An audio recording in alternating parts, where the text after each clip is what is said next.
काल ओपीडीमध्ये एक 8 वर्षाचा मुलगा माझ्या शर्टची बाही पकडून रडत होता. त्याने मला जो प्रश्न विचारला ना, त्यानं मला रात्रभर झोपू दिलं नाही. तो म्हणाला, डॉक्टर काका, मी शेजारच्या रोहनसारखा हुशार नाहीये का?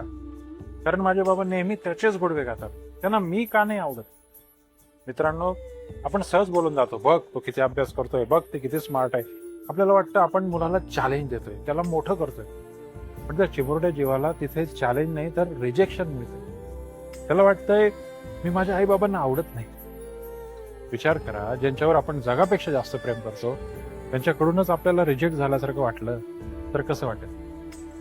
जरा मागं जा, आठवा तो दिवस जेव्हा तुम्ही पहिल्यांदा तुमच्या बाळाला हातात घेतलं होतं.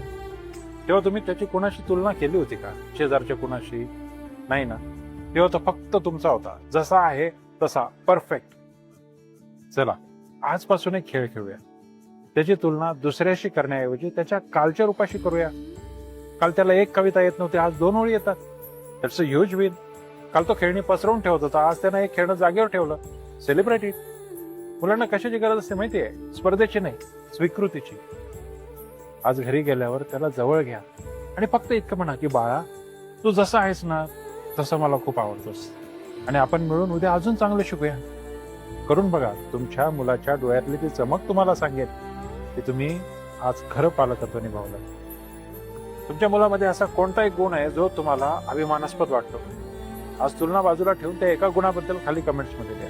मी स्वतः प्रत्येक कमेंट वाचणार आहे. मी डॉक्टर सुजित भरत पाटील, बालरोग तज्ञ. अशाच महत्वाच्या पोस्टसाठी फॉलो करा.